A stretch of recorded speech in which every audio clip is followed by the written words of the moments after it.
Vendí el taller de mi padre para darle su boda de lujo y me pagó llamándome perro fiel en mi propia cama.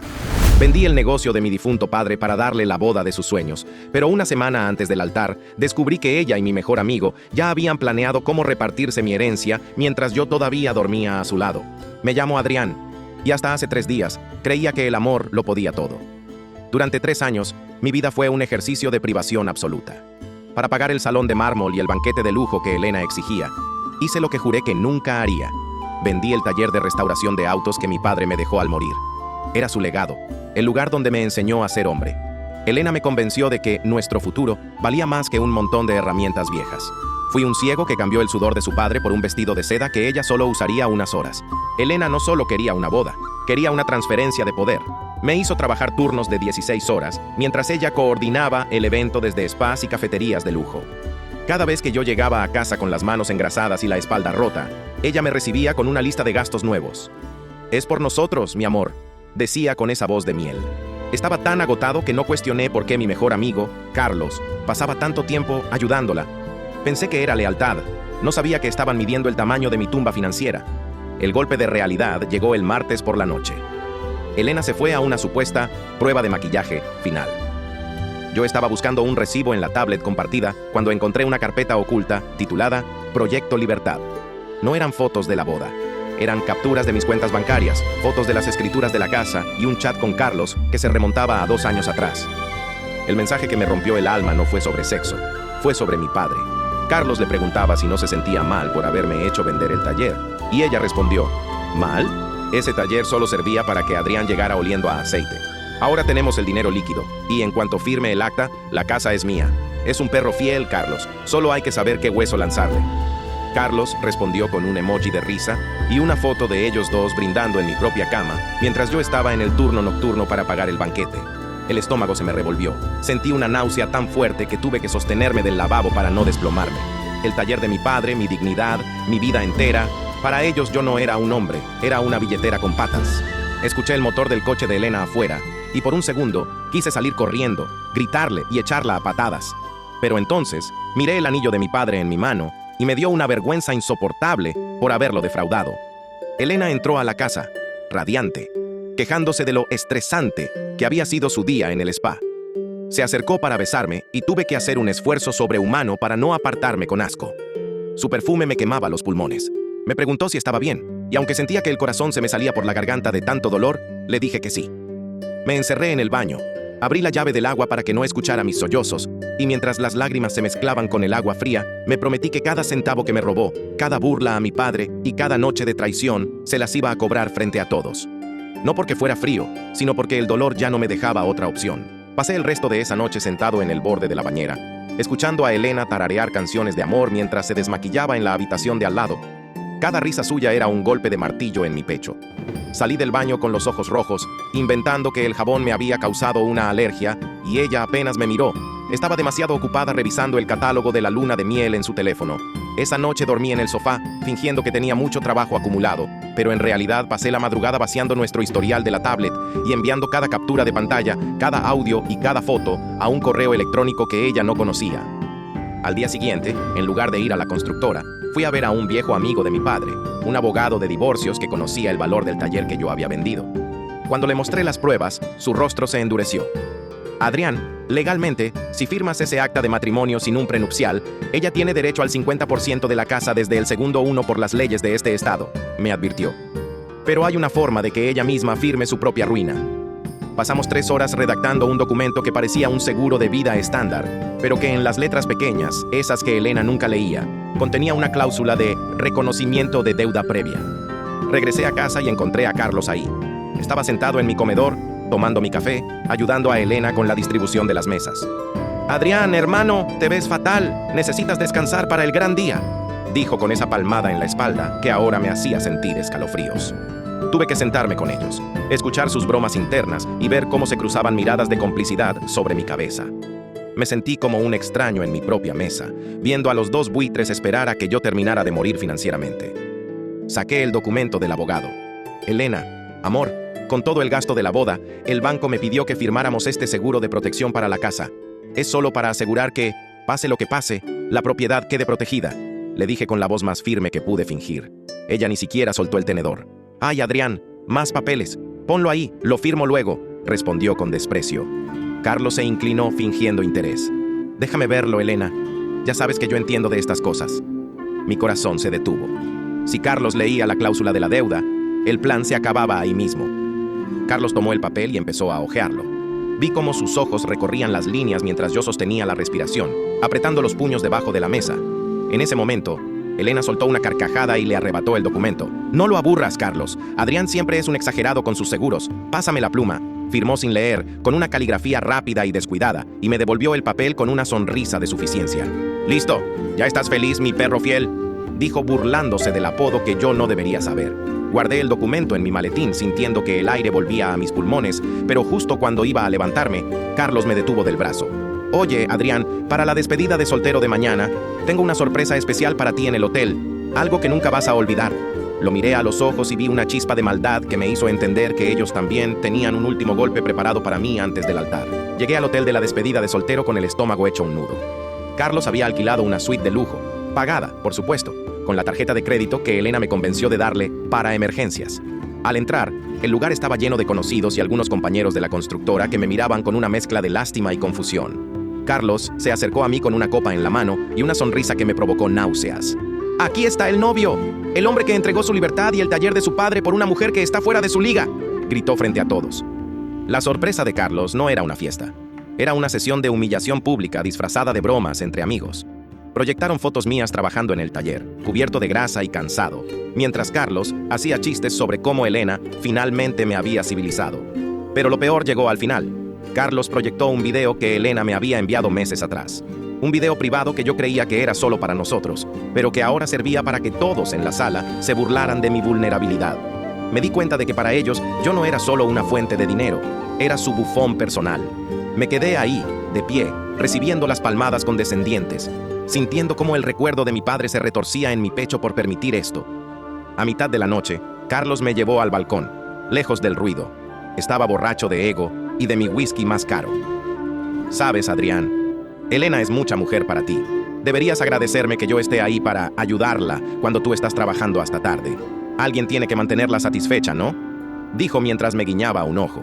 Mi primer instinto fue lanzarlo por el balcón, pero recordé el documento que Elena había firmado esa mañana.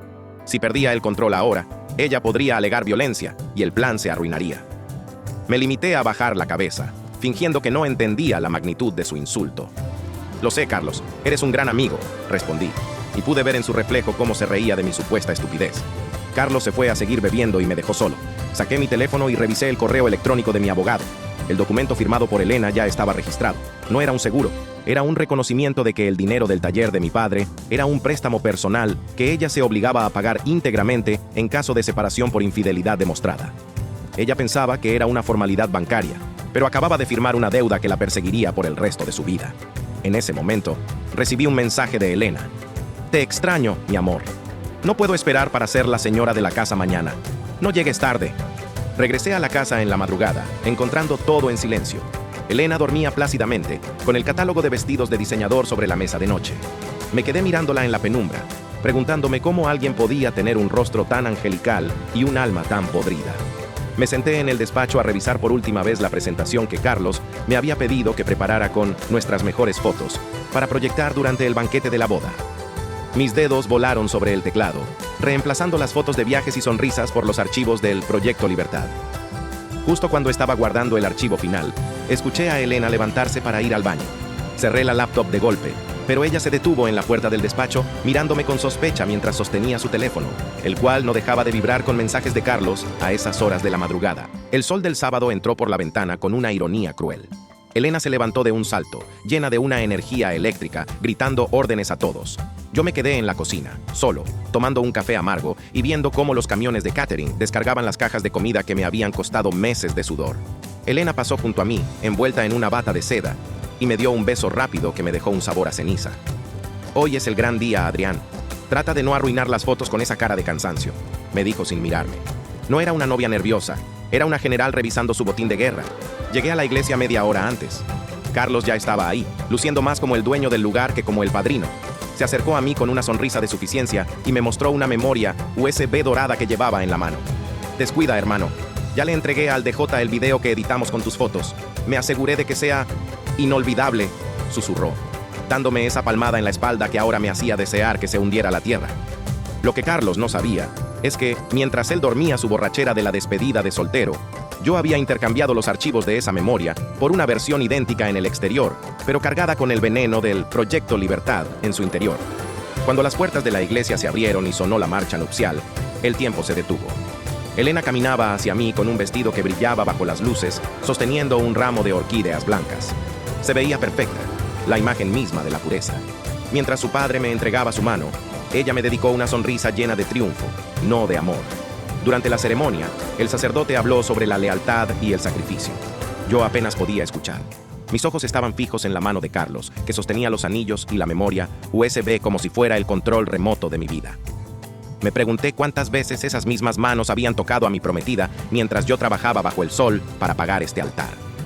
Llegó el momento de los votos. Elena pronunció los suyos con una voz entrecortada, fingiendo una emoción magistral. Prometió estar conmigo en la riqueza y en la pobreza. Cuando me tocó mi turno, la garganta se me cerró. Miré a los invitados, vi a mis tíos que conocieron a mi padre y sentí un peso insoportable. Elena, te entrego todo lo que soy y todo lo que tengo, dije. Y aunque para los demás fue amor, para mí era la lectura de la sentencia. El intercambio de anillos se sintió como si me pusieran unas esposas de oro frente a un juez sin piedad. Salimos de la iglesia bajo una lluvia de pétalos y nos dirigimos al banquete. El salón de mármol estaba a reventar de gente importante, colegas de la constructora y familiares. Tras la cena, llegó el momento que Carlos tanto había esperado. Él subió al escenario con el micrófono en una mano y la memoria USB en la otra, luciendo radiante. Damas y caballeros, anunció con voz potente. Como padrino y mejor amigo, me tomé la libertad de preparar un video que resume la verdadera naturaleza de esta relación. Adrián, Elena, prepárense para verse como realmente son. Elena me apretó la mano, emocionada, mientras Carlos le hacía una señal al DJ para que apagara las luces. Mi corazón golpeaba mi pecho como un animal enjaulado cuando la pantalla gigante se encendió y el primer mensaje de texto del Proyecto Libertad apareció en lugar de nuestra foto de compromiso. Las luces se apagaron y un murmullo de anticipación recorrió el salón. Elena se inclinó hacia mí, recargando su cabeza en mi hombro, con esa falsa ternura que había perfeccionado durante 3 años. Mira, amor, Carlos siempre es tan detallista, susurró. En la pantalla gigante, no apareció la foto de nuestra primera cita. Apareció una captura de pantalla de un chat de Telegram, amplificada para que hasta la última fila pudiera leerla. ¿Ya se durmió el perro fiel? Ya quiero que sea la boda para que la casa sea nuestra y podamos dejar de escondernos en moteles baratos. El audio que acompañaba la imagen no era música romántica. Era una nota de voz de Elena riéndose de cómo me había convencido de vender el taller de mi padre. El salón se quedó en un silencio sepulcral, un vacío absoluto, donde solo se escuchaba la respiración agitada de los 200 invitados. Vi a Carlos desde el escenario, con el control remoto en la mano, congelado como una estatua de sal. Intentó presionar el botón de detener, pero yo me había asegurado de que el archivo estuviera bloqueado en un bucle automático. La siguiente imagen fue la foto de ellos dos brindando en mi cama, con mi edredón favorito de fondo, mientras yo estaba en un turno doble de 16 horas. La madre de Elena soltó un grito ahogado, y mi tío, el mejor amigo de mi padre, se puso de pie con el rostro rojo de furia. Elena me soltó el brazo como si mi piel le quemara. Se puso de pie, tambaleándose sobre sus tacones de diseñador, con los ojos desorbitados fijos en la pantalla que ahora mostraba el documento de Proyecto Libertad, el desglose de cómo pensaban vaciar mis cuentas en el primer semestre de matrimonio. ¡Apaguen eso! ¡Es un montaje! ¡Adrián, haz algo!, gritó ella. Pero su voz se quebró cuando la pantalla mostró un video de Carlos saliendo de nuestra casa a las 4 de la mañana, mientras yo estaba en la constructora. Carlos bajó del escenario tropezando, intentando llegar a la cabina del DJ. Pero 2 de mis amigos de la obra, hombres que sabían lo que me había costado cada ladrillo de esa casa, le cerraron el paso. Me levanté de la mesa con una lentitud que me dio un poder que nunca había sentido. Me acerqué al micrófono que Carlos había dejado tirado. Miré a Elena, que ahora estaba llorando lágrimas de verdad, pero no de arrepentimiento, sino de humillación. El banquete está pagado, Elena, el vestido también, pero la lealtad no se puede comprar con el dinero de un taller vendido, dije, y mi voz resonó en cada rincón del salón.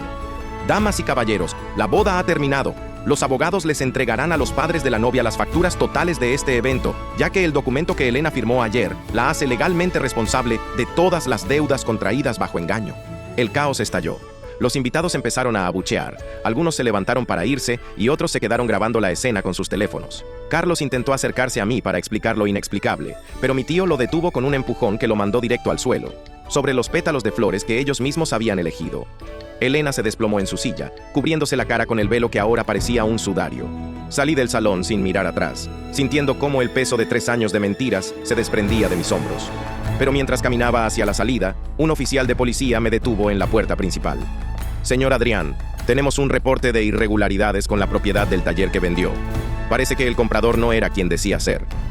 Me quedé helado ante las palabras del oficial, pero mi abogado, que me esperaba afuera del salón, se adelantó con una carpeta en la mano. No se preocupe, oficial. El señor Adrián ya sabe que la empresa que compró el taller era una fachada creada por el señor Carlos y la señora Elena para lavar el dinero que le estaban robando, explicó con una frialdad técnica que me devolvió el alma al cuerpo. Resulta que en su ambición, Elena y Carlos no solo querían mi casa, habían usado el dinero que yo les daba para los gastos de la boda para comprar mi propio taller a través de un testaferro, planeando venderlo después por el triple. Pero al hacerlo, dejaron un rastro de transacciones ilegales que ahora los hundiría por fraude financiero. Vi por el ventanal cómo la policía entraba al salón de mármol. Elena salió escoltada, ocultando su rostro con los restos del velo de seda, mientras los invitados la grababan con sus teléfonos, convirtiendo su día soñado en una tendencia viral de infamia. Carlos salió esposado poco después, gritando que todo era un malentendido. Pero sus propios mensajes en la pantalla gigante eran la confesión más clara que cualquier juez podría pedir. Se habían cavado su propia fosa con los mismos ladrillos de arrogancia con los que intentaron construir su futuro sobre mi espalda. No solo habían perdido el botín, ahora se enfrentaban a años de cárcel por fraude agravado. Pasaron 3 meses antes de que pudiera volver a pisar el taller de mi padre. Gracias a la cláusula de deuda que Elena firmó sin leer y a la anulación de la venta por fraude, la propiedad regresó a mis manos. El lugar estaba lleno de polvo y telarañas, pero al entrar, el olor a aceite y metal me recibió como un abrazo que no sabía que necesitaba. Me senté en el banco de trabajo, el mismo donde mi padre me enseñó que un hombre vale lo que vale su palabra, y por primera vez en años lloré. No por Elena, ni por la traición de Carlos, sino por el alivio de haber recuperado mi dignidad. La casa de nuestros sueños fue vendida para cubrir las deudas legales y limpiar mi historial crediticio. No quería vivir en un lugar donde cada rincón me recordara a la traición. Con el dinero sobrante, reabrí el taller con un letrero nuevo: Restauraciones Adrián e Hijo. Sofía, la contadora que siempre sospechó de Elena, se unió a mí para llevar las cuentas, asegurándose de que nunca más volviera a ser un ciego voluntario. Mi vida no era la misma, pero por fin era mía. Hoy, el taller es el más respetado de la zona. Ya no uso trajes de $3,000 ni asisto a galas de lujo, y mis manos vuelven a estar manchadas de grasa, pero duermo con la conciencia tranquila de un hombre que no le debe nada a nadie. De vez en cuando recibo noticias de Elena y Carlos a través de los abogados. Ella trabaja en la lavandería de la prisión para pagar la compensación económica que el juez le impuso, y él sigue intentando apelar una sentencia que nadie quiere revisar. El perro fiel finalmente soltó la cadena, y mientras cierro la cortina metálica del taller cada noche, miro hacia el cielo y sé que mi padre, donde quiera que esté, finalmente puede descansar en paz sabiendo que su legado ya no está a la venta.